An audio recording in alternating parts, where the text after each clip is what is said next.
जो विधियां थी विलयन के सांद्रता को व्यक्त करने की, इसकी चर्चा हमने की थी। और आज उससे संबंधित कुछ न्यूमेरिकल्स लेंगे हम। कि एक प्रश्न हम लेते हैं जिसमें मोलरता और सामान्यता दोनों निकालने के लिए, तो 98% H2SO4 के विलयन की एक प्रश्न हम लोग लिखते हैं। क्वेश्चन है 98% H2SO4। ये बहुत ही कॉमन क्वेश्चन है NCERT का। इसको हम भारानुसार लिख दें।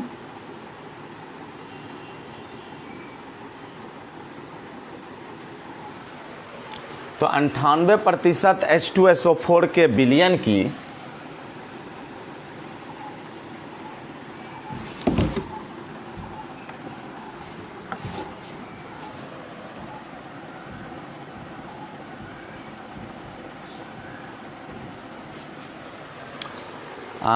मोलरता और सामान्यता दोनों ज्ञात करें।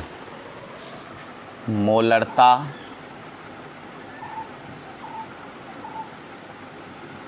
और सामान्यता ज्ञात करें। यही है क्वेश्चन। स्पष्ट दिख रहा होगा सबको।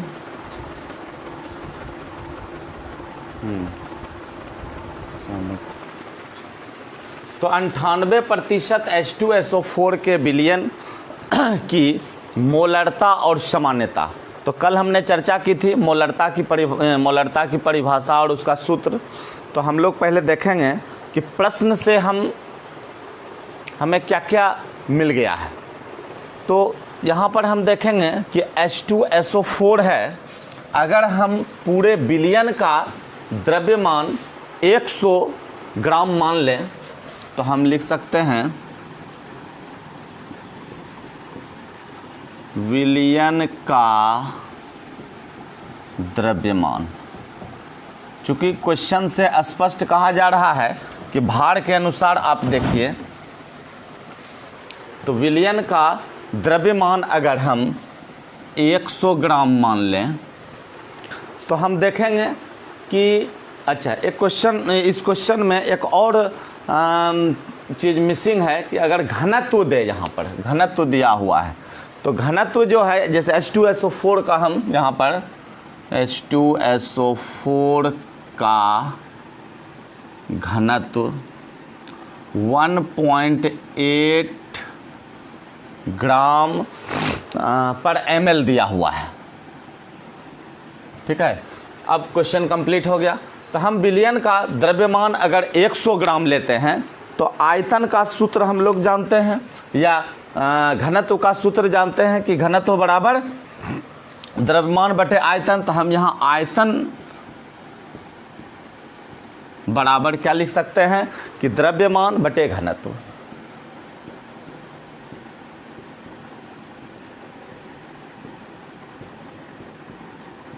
कट तो नहीं रहा है, थोड़ा सा कट रहा है, 1 मिनट। हाँ, तो आयतन बराबर द्रव्यमान बटे घनत्व। तो यहाँ हमने द्रव्यमान कितना लिया 100 ग्राम, और घनत्व जो दिया हुआ है वह कितना दिया हुआ है तो 1.8 ग्राम पर ml। तो इस तरह से हम जो है ये मेरा निकल गया आयतन। तो अगर हम इसको लीटर में बदलने का प्रयास करें तो हम लिख सकते हैं कि 100/1.8 और ऊपर हम जो है ml नीचे, तो हम यहाँ 1000 से मल्टीप्लाई कर दें नीचे तो ये मेरा लीटर में निकल जाएगा। तो ये वैल्यू मेरा घनत्व का हुआ। चूँकि देखिए यहाँ से ग्राम ग्राम कट गया तो ये ml ऊपर चला जाएगा, तो हम लीटर में ले सकते हैं, तो ये ले सकते हैं। तो हम आयतन यहाँ से प्राप्त कर लिए। अब हम सूत्र पढ़ाएं कि सूत्र मेरा कहता है कि मोलरता बराबर विलेय का मोल अब बटे विलयन का आयतन लीटर में। तो हम यहाँ पहले सूत्र लिखते हैं, मोलरता बराबर विलेय का मोल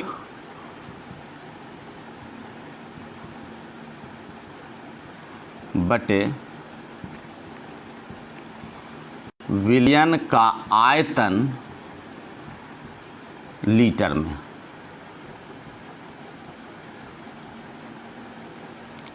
तो एक चीज़ तो हमको यहाँ से मिल गया कि विलयन का आयतन लीटर में, हम इसे यहाँ पर पुट कर देंगे, लेकिन हम विलेय का मोल निकाल लें। तो विलेय का मोल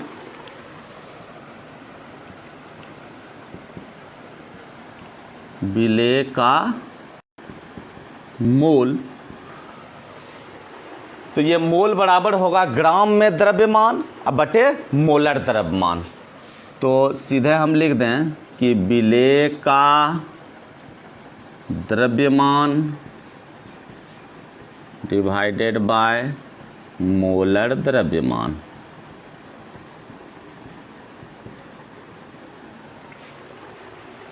तो हम यहाँ से देख रहे हैं कि 98% और विलयन का द्रव्यमान 100 ग्राम लिए, तो विलेय का द्रव्यमान यहाँ हमको मिल जाएगा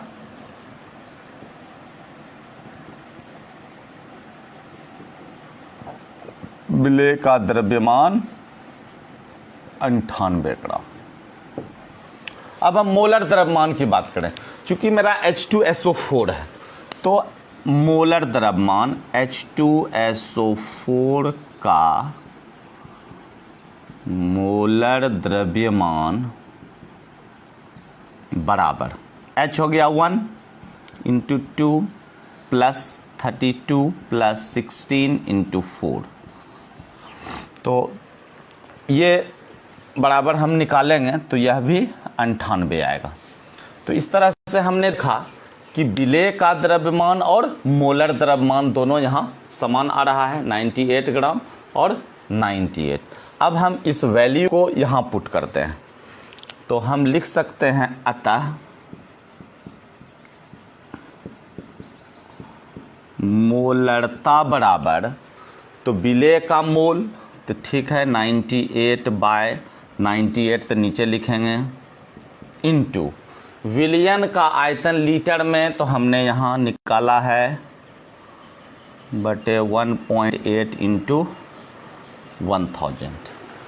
अब इसको हम कैलकुलेट करें, 98/98 इंटू 100 ऊपर कर दें 1.8 इंटू 1000, पॉइंट उड़ा नीचे, 1000 कैंसिल हो गया, ये दोनों कट गया। तो इस तरह से हम देखें तो 18 मोल पर लीटर इसका आंसर आएगा। तो इस तरह से हम इस क्वेश्चन के आधार पर एक पार्ट तो कैलकुलेट कर लिए कि मोलरता। अब हम इसमें सामान्यता ज्ञात करेंगे। देखिए क्वेश्चन बहुत आसान है कि 98% H2SO4 भारानुसार है कि विलयन की मोलरता और सामान्यता ज्ञात करें, जो कि घनत्व हमको दिया हुआ है। तो घनत्व दिया हुआ है, क्वेश्चन से हम देखेंगे कि विलयन का द्रव्यमान अगर 100 ग्राम है तो विलेय का द्रव्यमान 98 ग्राम है, और आयतन बराबर हम जानते हैं कि द्रव्यमान बटे घनत्व होता है। तो द्रव्यमान हमने लिखा, जो घनत्व था वह लिखा, और इस तरह से जो है हम आयतन प्राप्त कर लिए। और आयतन मेरा जब मिल गया तो हम अगर विलेय का मोल निकाल लेते हैं, तो मोल बाय विलयन का आयतन अगर लीटर में डाल देते हैं तो मेरा मोलरता निकल जाता है। अब हम देखेंगे सामान्यता। तो हमको लगता है यहाँ से यहाँ तक हम मिटा दें, क्योंकि जगह नहीं मिलेगा।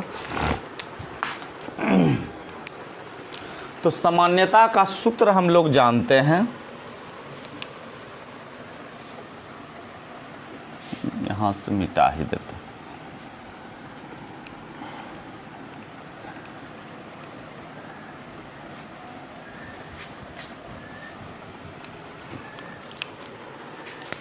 सामान्यता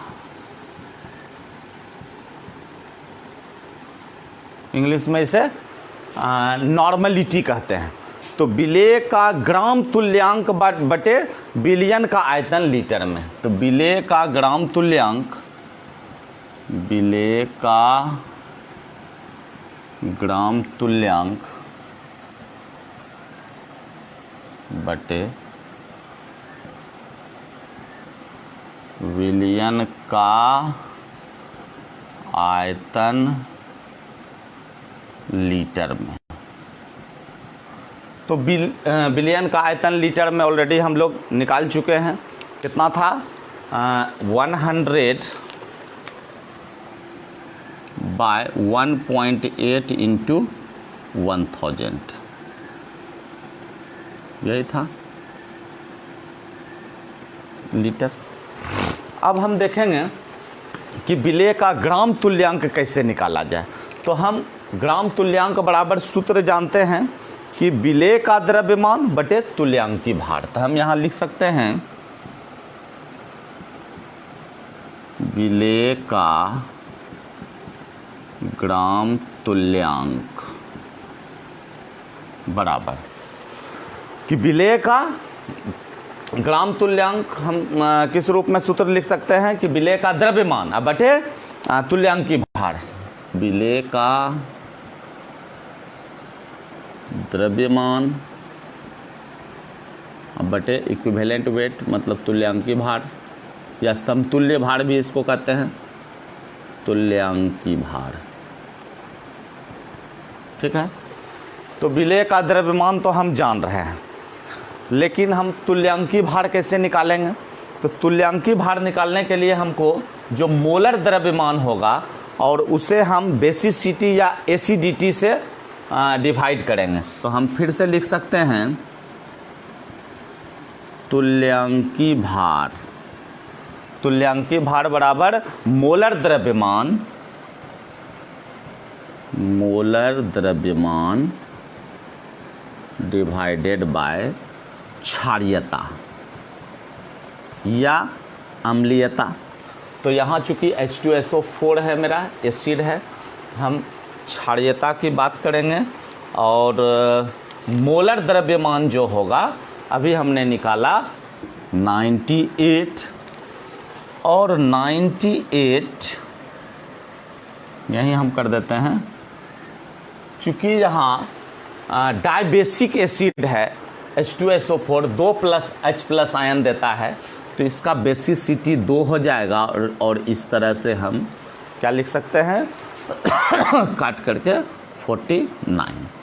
तो एक वैल्यू तो प्राप्त हो गया मेरा तुल्यांकी भार का। अब विलेय का द्रव्यमान, तो हम लोग ऑलरेडी जानते हैं कि जो विलेय का द्रव्यमान है वह 98 था मेरा। तो अब हम विलेय का ग्राम तुल्यांक पता कर लिए। तो यहाँ लिखा जाए कि विलेय का ग्राम तुल्यांक बराबर क्या था? तो विलेय का द्रव्यमान बाय तुल्यांकी भार। तो विलेय का द्रव्यमान है 98 और तुल्यांकी भार आ गया मेरा 49। तो ये भी दिस इज इक्वल टू 2। अब हम देख लिए कि विलेय का ग्राम तुल्यांक का वैल्यू यहाँ आ गया और विलियन का आयतन लीटर में। तो हम सामान्यता भी निकाल सकते हैं। तो सामान्यता बराबर विलेय का ग्राम तुल्यांक, विलेय का ग्राम तुल्यांक मेरा 2 है, डिवाइडेड बाय बिलियन का आयतन, चलिए यहाँ 100 दे दिए, और 100 डिवाइडेड बाय है 1.8 इंटू 1000। ये पॉइंट हो गया, नीचे आ गया 10, इस तरह से इसको काट दिए और ये पूरा कट गया। तो 36 में आ गया। तो इसकी सामान्यता जो है 98% H2SO4 के विलियन की सामान्यता हम ज्ञात कर रहे हैं यहाँ। और मेरा सामान्यता 36 और यहाँ हम n दे सकते हैं। ये मेरा आंसर हो गया। तो यह प्रश्न क्लियर हो गया कि हम मोलरता भी इसका निकाल लिए और सामान्यता भी निकाल ली। तो मैं समझता हूँ कि अच्छे से समझ में आया होगा। एक बार और इससे प्रैक्टिस कर लें, यह बहुत ही कॉमन क्वेश्चन है। अब हम एक और सिंपल क्वेश्चन लेते हैं मोललता पर आधारित, तो मिटा दिया जाए।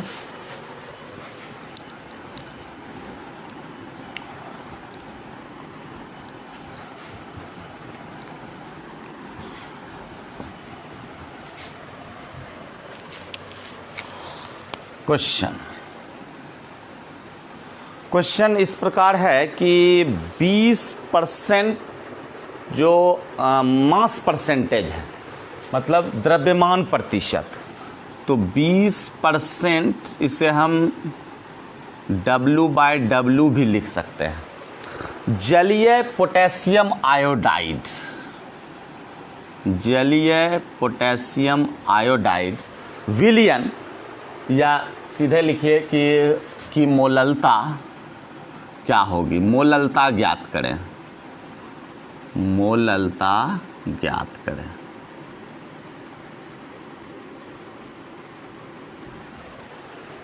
क्वेश्चन कट तो नहीं रहा है।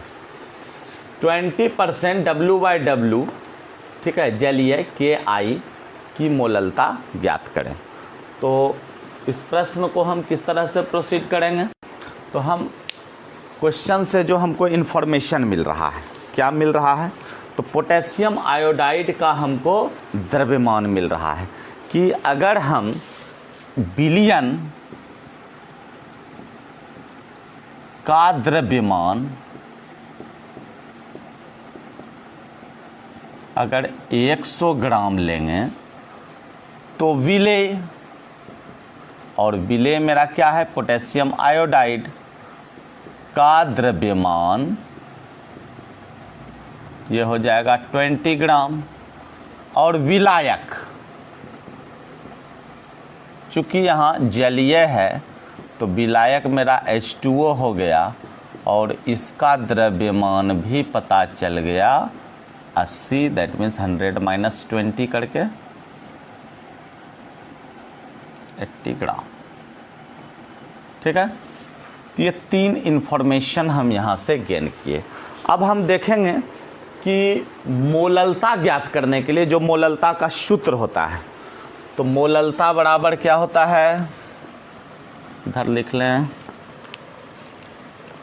मोललता विलेय का मोल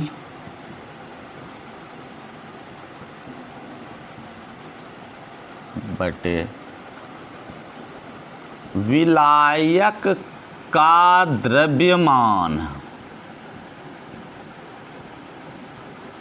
केजी में, और अगर ग्राम में आएगा तो ऊपर 1000 से हम मल्टीप्लाई कर देंगे। तो हम पहले विलेय का मोल निकाल लें, तो विलेय का मोल बराबर क्या हो जाएगा, विलेय का मोल, विलेय का द्रव्यमान और मोलर द्रव्यमान, तो यहाँ हम लिख दें कि विलेय का द्रव्यमान और डिवाइडेड बाय मोलर द्रव्यमान। तो ये तो अब निकालना पड़ेगा मोलर द्रव्यमान, तो हम यहाँ लिखें KI का मोलर द्रव्यमान,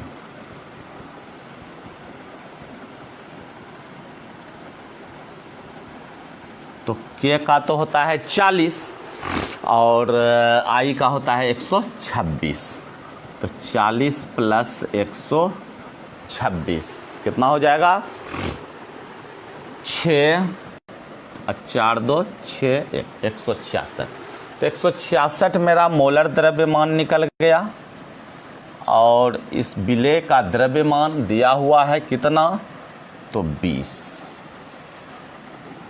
ठीक है, अब ये वैल्यू हम यहाँ पुट कर सकते हैं, और विलायक का द्रव्यमान केजी में, तो चूँकि विलायक मेरा यहाँ पर ग्राम में दिया हुआ है तो हम इसे ग्राम में ही निकालें ऊपर 1000 मल्टीप्लाई करके, तो हम यहाँ से लिख सकते हैं कि विलेय का मोल मतलब मोललता, अतः मोललता बराबर विलेय का मोल हो जाएगा मेरा कितना, तो 20/166, और विलायक का द्रव्यमान तो हम लिख सकते हैं नीचे आ जाएगा मेरा कितना 80 और ऊपर मल्टीप्लाई हो जाएगा 1000 से। तो अब हम इसे काटेंगे, 4 बार में कट गया, सारा वैल्यू तो ठीक लिखा हुआ है 20/166, नीचे आ गया 80 1000। तो हम 1000/166 इंटू 4 और इसे हम कैलकुलेट कर लेंगे, क्योंकि गुना भाग में समय देना ठीक नहीं है। तो हम इसकी मोललता को ज्ञात कर लेंगे। तो इस तरह से हमने मोललता पर आधारित और सामान्यता और मोललता पर आधारित प्रश्न किया। अब जो नया टॉपिक है मेरा वह है वाष्प दाब। तो हम अच्छी तरीके से समझेंगे कि आखिर वाष्प दाब क्या होता है, और वाष्प दाब पर आधारित हम रॉल्ट के नियम को समझेंगे। तो टॉपिक बहुत इंटरेस्टिंग है। हम देखेंगे कि अगर कोई उड़नशील द्रव है और उस उड़नशील द्रव को अगर किसी पात्र में रख दिया जाए, हम देखेंगे कि उस जिस पात्र में हम रखे हैं उसके ऊपर उस बर्तन में जो स्पेस बचा हुआ है, उस स्पेस में जो लिक्विड है वह वेपोराइज हो करके, वाष्पित हो करके जो पात्र में उपलब्ध स्थान है उसे भर देता है। और कुछ समय बाद हम देखते हैं कि उसमें साम्यावस्था आ जाती है। साम्यावस्था आ गई और एक फिक्स्ड टेम्परेचर पर हम देखते हैं कि जो ऊपर वाष्प है उसके द्वारा नीचे जो द्रव है उस पर दाब आरोपित किया जाता है, और यह जो दाब हो गया वही वाष्प दाब हो गया। तो हम वाष्प दाब को इस रूप में परिभाषित कर सकते हैं कि निश्चित ताप पर वाष्प एवं द्रव के बीच साम्यावस्था में वाष्प द्वारा आरोपित दाब वाष्प दाब कहलाता है। तो हम नया हेडिंग अब करेंगे वाष्प दाब।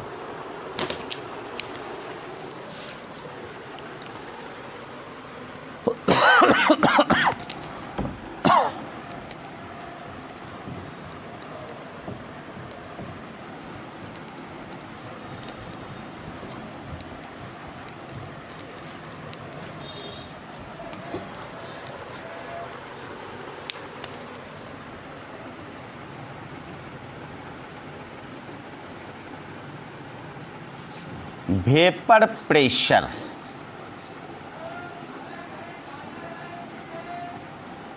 वेपर प्रेशर, पहले हम इसकी परिभाषा ले लें कि निश्चित ताप पर वाष्प एवं द्रव के बीच साम्यावस्था में, निश्चित ताप पर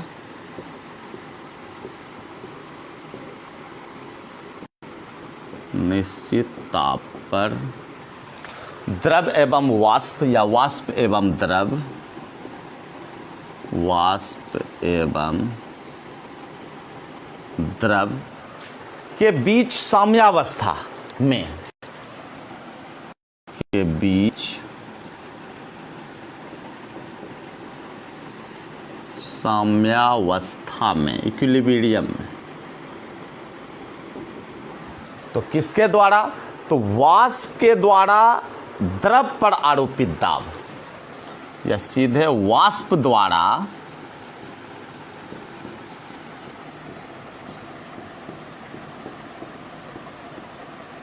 आरोपित दाब क्या कहलाएगा? वाष्प दाब कहलाता है।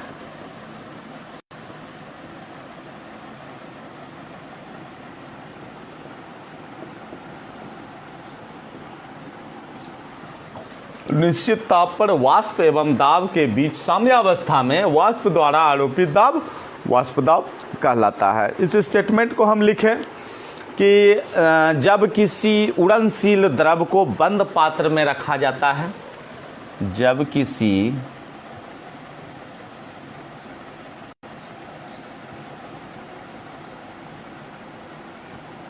उड़नशील द्रव को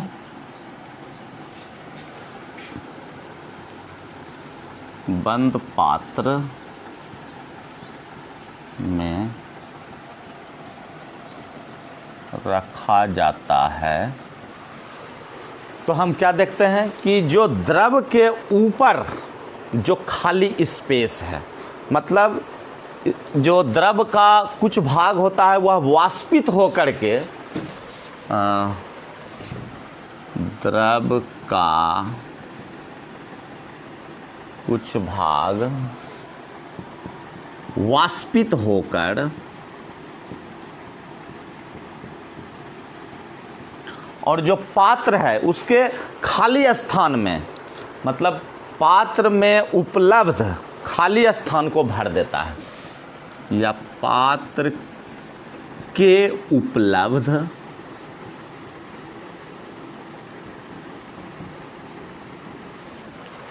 खाली स्थान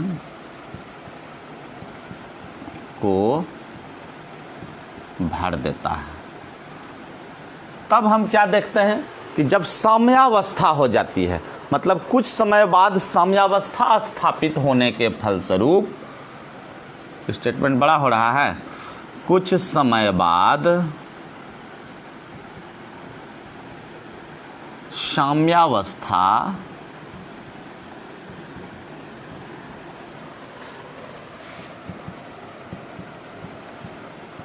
स्थापित होने के बाद वाष्प द्वारा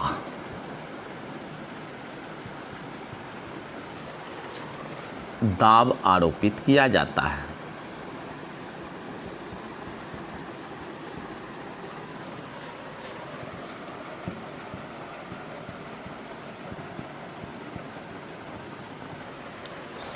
तो हम देखते हैं, एक चित्र द्वारा समझने का प्रयास करें कि ये मेरा पात्र है और इसको हम बंद कर दें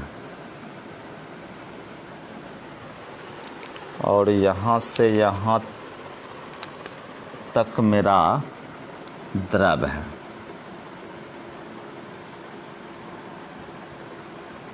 तो जो खाली स्पेस है इसमें वाष्पित हो करके यहाँ पर हम लिख दें वाष्प और यहाँ लिख दें द्रव, ये हो गया बंद पात्र। और ये कैसा द्रव है? तो उड़नशील द्रव है।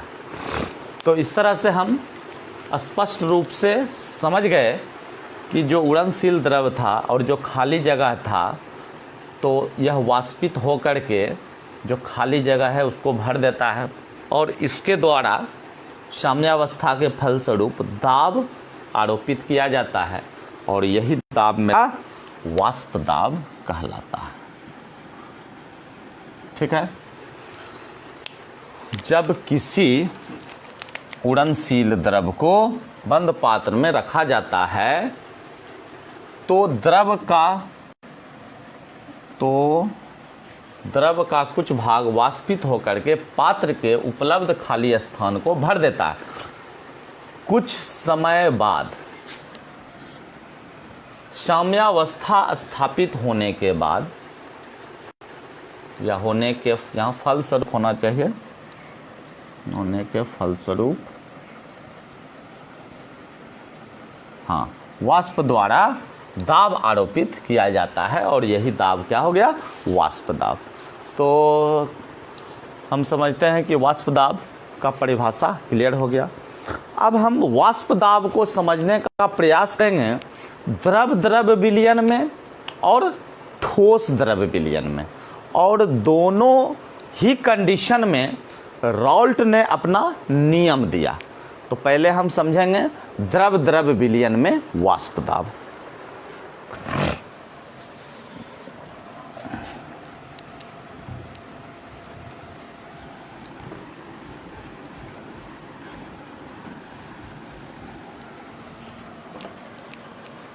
हेडिंग होगा द्रव द्रव विलयन में वाष्प दाब।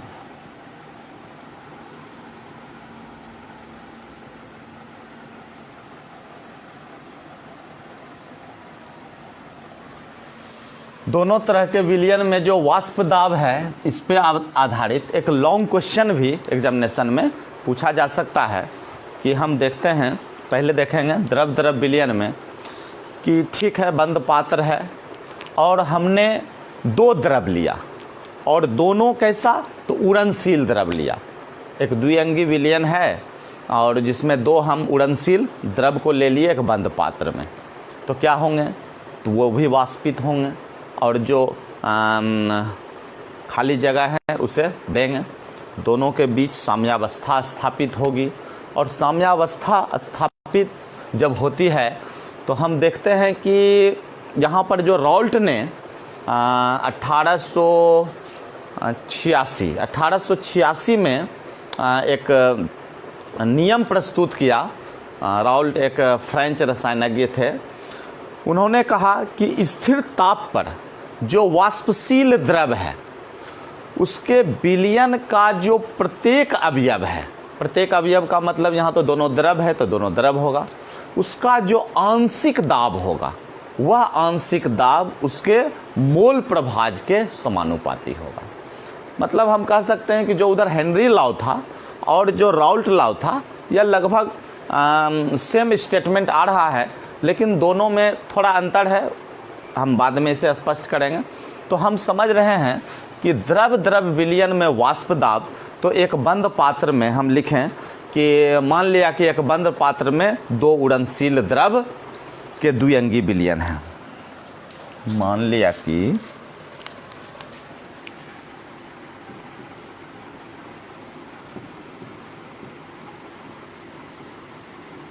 एक बंद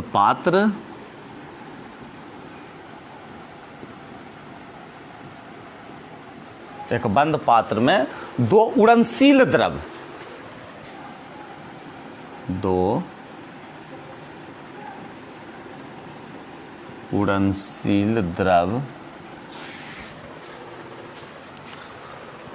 के कैसे हो जाएंगे, द्विअंगी विलयन।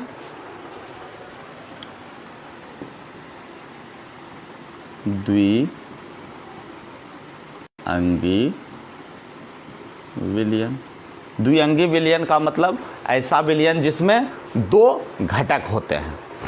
तो द्विअंगी विलयन यहाँ है, वाष्पित होते हैं और साम्यावस्था स्थापित होती है। तो हम लिख सकते हैं कि वाष्पित होते हैं और वाष्पित होने के फलस्वरूप दोनों के बीच साम्यावस्था या कुछ समय बाद साम्यावस्था स्थापित होती है। वाष्प एवं द्रव के बीच साम्यावस्था स्थापित होती है। मान लिया कि एक बंद पात्र में दो उड़नशील द्रव के द्विअंगी विलयन वाष्पित होते हैं, वाष्प एवं दाब के बीच साम्यावस्था स्थापित होती है। तो अब हम लिखेंगे राल्ट का नियम। तो यहाँ पर राल्ट 1886, राल्ट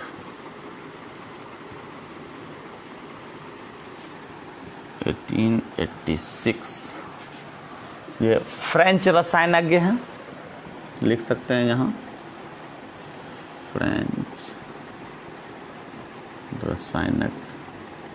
बहुत ही कॉमन क्वेश्चन है कि राल्ट के नियम को लिखें। तो इन्होंने क्या स्टेटमेंट दिया कि स्थिर ताप पर हम लिख सकते हैं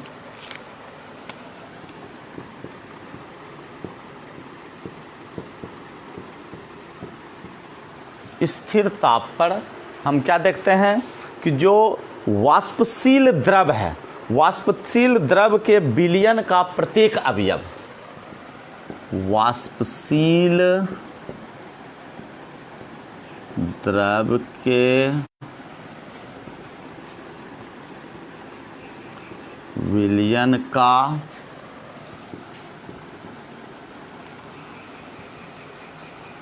प्रत्येक अवयव। तो यहाँ प्रत्येक अवयव का मतलब क्या कि दोनों द्रव हैं तो दोनों जो है उसके अवयव कहलाएंगे।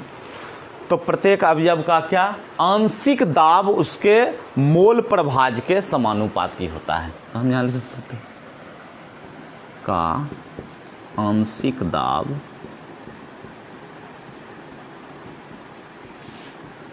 उसके मोल प्रभाज के समानुपाती होता है। तो मैं बार बार कह रहा हूं कि ये स्टेटमेंट जो है वह द्रव द्रव विलयन के लिए है।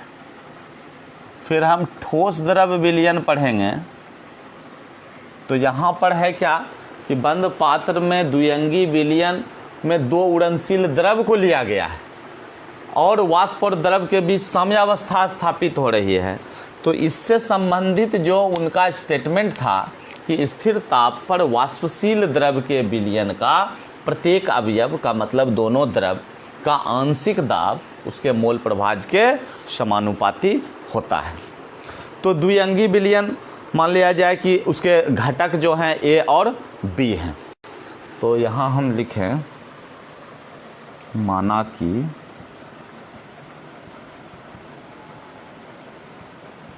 द्विअंगी विलयन के घटक क्रमशः ए और बी है। तो घटक ए और बी हो गए तो जो हम मोल फ्रैक्शन मतलब मोल अंश मोल प्रभाज को भी क्रमशः हम क्या लिख सकते हैं एक्स ए और एक्स बी। माना कि द्विअंगी विलयन के घटक क्रमशः ए और बी हैं, इसके मोल प्रभाज एक्स ए एवं एक्स बी और आंशिक दाब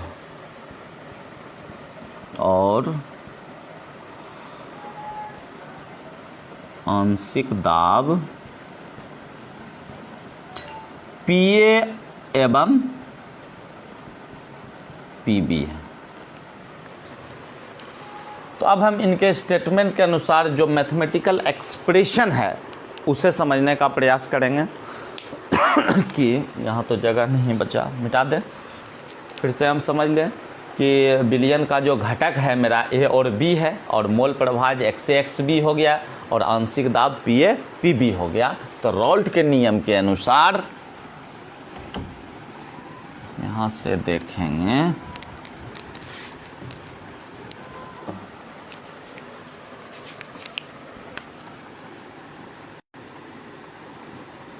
रॉल्ट के नियम के अनुसार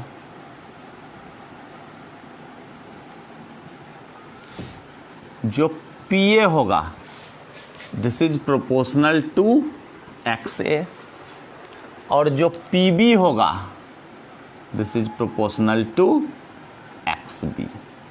तो ये रॉल्ट का स्टेटमेंट था। अब हम देखेंगे कि जब इसको इक्वलाइज करेंगे हम तो p a is equal to p not a x a और p b is equal to p not b x b. तो ये जो पी नॉट ए और पी नॉट बी है वह क्या है? तो पी नॉट ए और पी नॉट बी द्रवों की शुद्ध अवस्था में वाष्प दाब है। नॉट ए एवं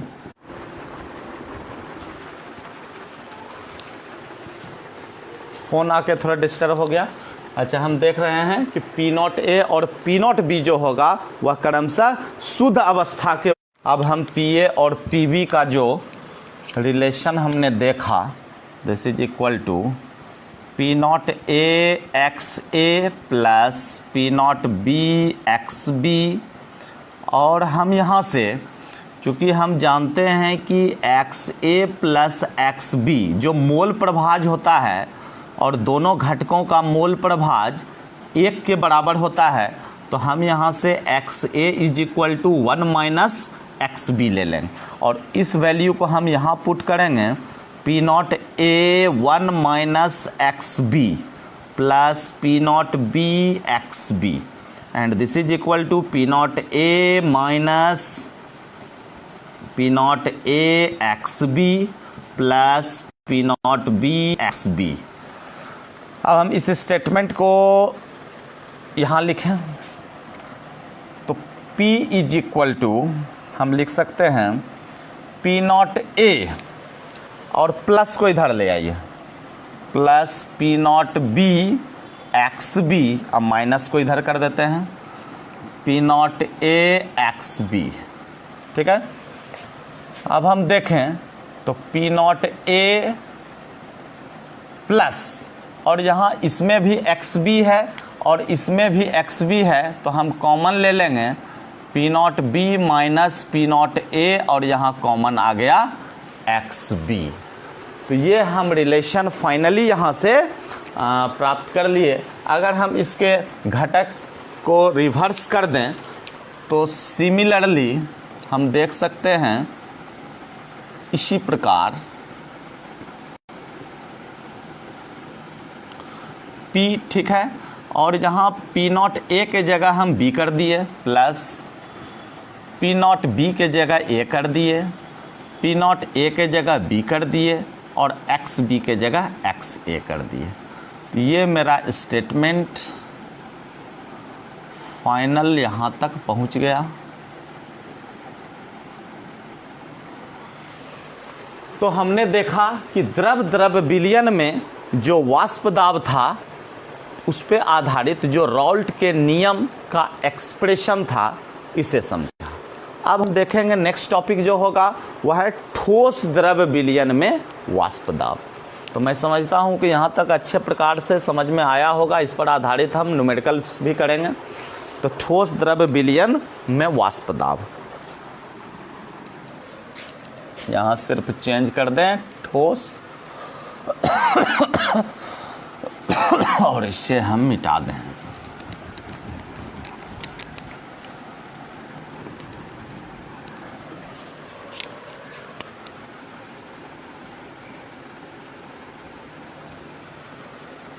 ये B हो जाएगा। ठोस द्रव विलयन में वाष्प दाब।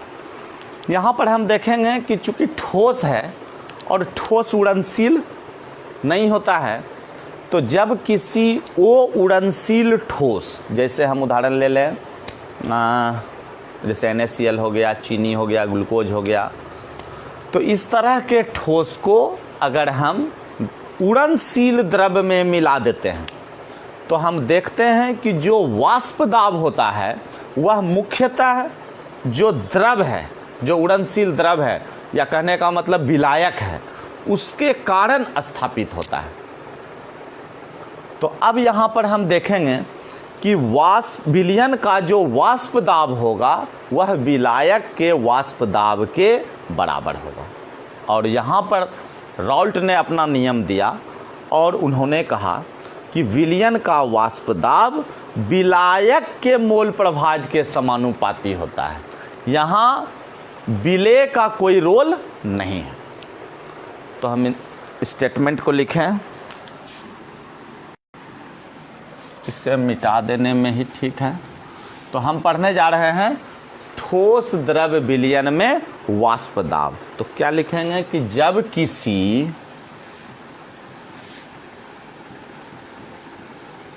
उड़नशील ठोस, जैसे कि हम ले सकते हैं NaCl, चीनी, को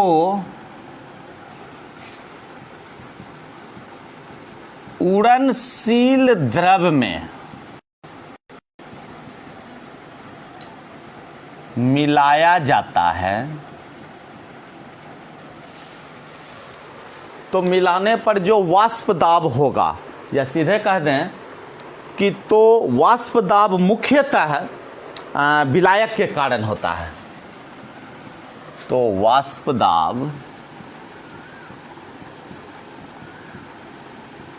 मुख्यतः विलायक के कारण होता है।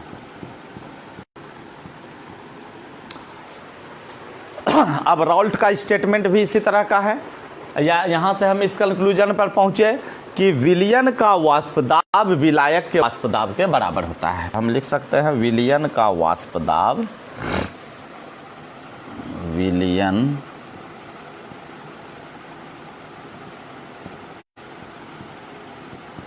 का वाष्प दाब बराबर विलायक का वाष्प दाब। अब है राल्ट का नियम।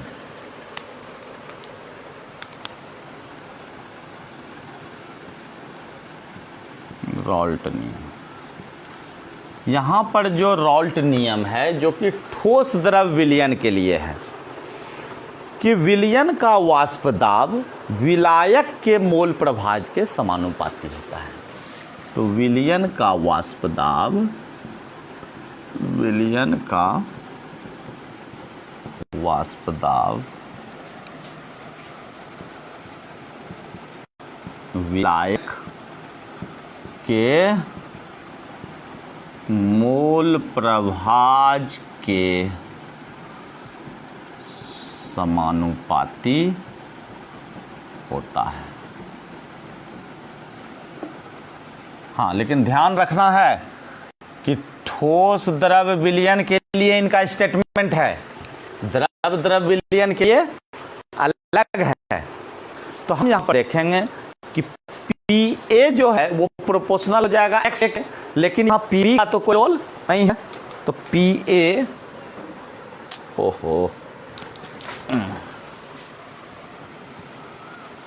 प्रोपोर्शनल टू एक्स ए, और चूंकि हम जानते हैं कि एक्स ए और एक्स बी, यहाँ पर भी हम लिख सकते हैं कि x a plus x b is equal to 1, तो x a is equal to 1 minus x b. तो हम यहाँ पर लिख सकते हैं p a is equal to p not a x A.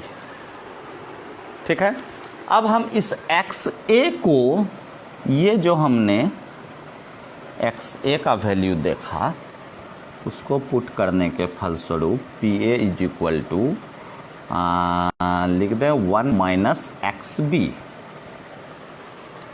P a. इसे यहाँ से हटाना होगा।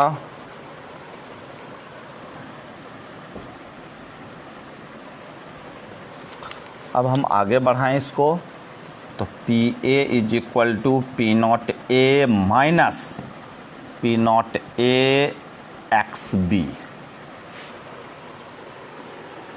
इसको हम इधर कर लें और इसको इधर कर लें तो क्या हो जाएगा, p not a x b is equal to p not a minus p a, और x b is equal to p not a minus p a and by p not ए।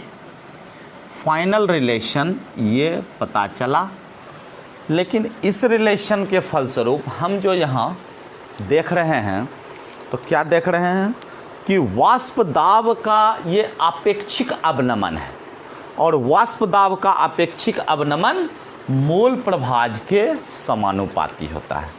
तो हम लिख सकते हैं, यहाँ दिख रहा होगा कि वाष्प दाब का अपेक्षिक अवनमन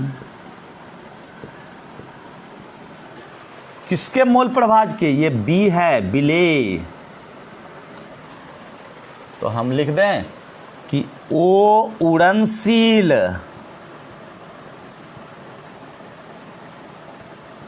विलेय के मोल प्रभाज के समानुपाती होता है।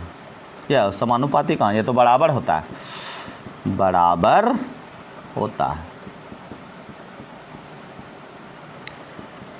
तो इस तरह से हमने रॉल्ट के नियम को समझा द्रव द्रव विलयन में और ठोस द्रव विलयन में। कल हम लोग आदर्श विलयन और अनादर्श विलयन से संबंधित जो रिलेशन है इसे समझने का प्रयास करेंगे। Thank you for watching this video. आज के लिए इतना ही, धन्यवाद।